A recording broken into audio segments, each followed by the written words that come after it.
Halo, apa kabar kalian hari ini? Menu hari ini aku bikin chicken katsu. Ini chicken katsunya ini agak beda dari chicken katsu yang pernah aku belajar bikin waktu aku di kelas tata boga dulu ya. Menurut aku, untuk racikan aku ini hasilnya bakalan lebih gurih dan lebih enak.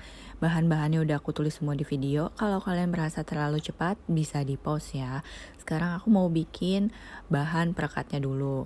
Biasanya kita kan pakai telur ya. Nah, kalau ini perekatnya itu aku bikin dari adonan tepung dan susu. Jadi ini aku pakai 4 sendok makan tepung terigu. Terus di sini aku bumbuin dulu. Aku pakai merica secukupnya. Kaldu bubuk sekitar setengah sendok makan.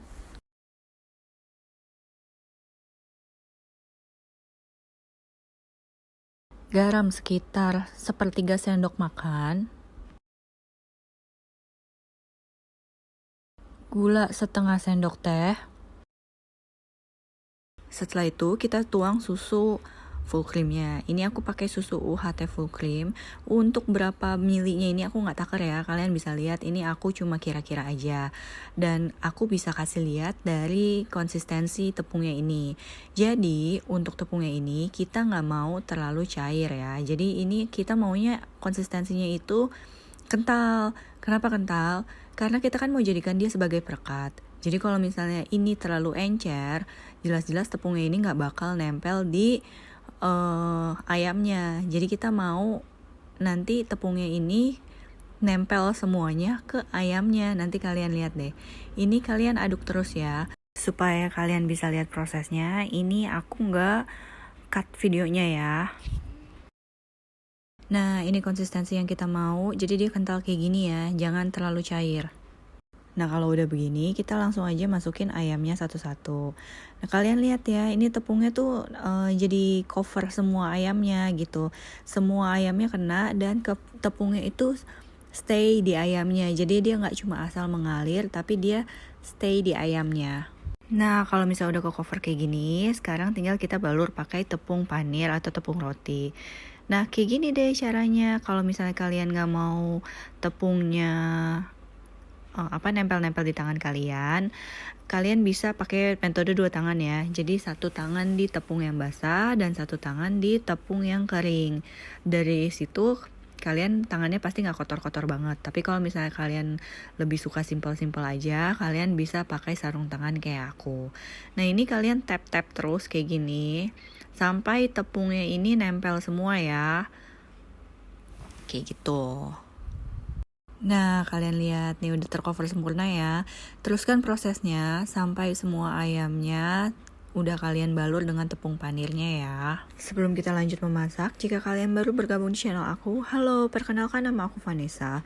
Aku sharing tentang menu masakan harian yang aku masak untuk keluarga aku dan anak aku. Dan jika kalian merasa terbantu, jangan lupa di like, comment, share, dan subscribe ya.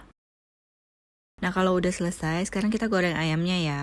Ini kan kalian pakai tepung panir. Tepung panir itu gampang gosongnya.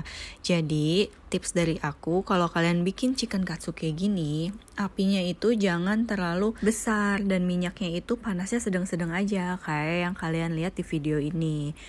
Kenapa? Karena kita mau ayamnya ini matang sampai ke dalam, tapi kita nggak mau tepungnya ini gosong. Dan seperti yang sering aku kasih tahu, kalau misalnya kalian lagi ngegoreng ada adonan tepung seperti ini, jangan langsung dibalik-balik ya. Tunggu adonan tepung yang ngeset, baru kalian bolak-balik ayamnya. Dan kalau tepungnya udah ngeset, kalian baru bisa bolak-balik kayak gini nih. Jadi adonan tepungnya ini nggak hancur. Teruskan proses memasaknya sampai warnanya golden brown ya. Nah, kalau udah golden brown seperti ini, sudah bisa kalian angkat dan kalian sajikan. Dan ini kalau misalnya kalian nggak yakin nih, aduh ini udah warnanya udah coklat begini nih, tapi aku nggak yakin dalam ayamnya ini udah matang atau belum. Nah, aku punya tips lagi. Jadi kalian kecilkan api di kompor dengan api yang paling kecil. Dan di situ akan melanjutkan proses masaknya, tapi untuk luarnya tepungnya ini nggak gosong. Jadi suhunya masih panas, tapi tidak cukup panas untuk membuat si tepung luarnya ini gosong. Aku sering sih melakukan hal seperti itu karena aku takut dagingnya belum matang. Padahal aku kan masak untuk anak juga ya.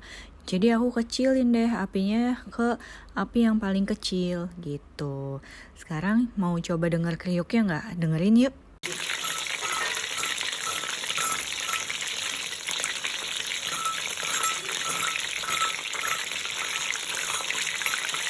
Salah satu keuntungan pakai tepung panir adalah sudah pasti garing banget ya, crispy banget.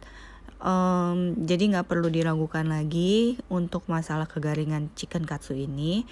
Dan kalau udah kayak begini, udah bisa langsung diangkat aja deh. Disajikan ala-ala restoran Jepang itu. Jadi bisa didampingkan dengan salad atau sup miso. Enak deh pokoknya. Nah, kalau misalnya kalian notice, aku ini masih ada satu potongan besar yang aku simpan. Jadi ini tuh bisa di frozen ya. Untuk penyimpanannya bisa ditaruh di Tupperware seperti ini, tutup langsung kita masukkan ke freezer ya. Sekian ide menu harian dari aku. Jangan lupa di like, comment, share, dan subscribe jika kalian merasa terbantu. Jangan lupa di recook, stay safe and healthy. Lots of love from Vanessa.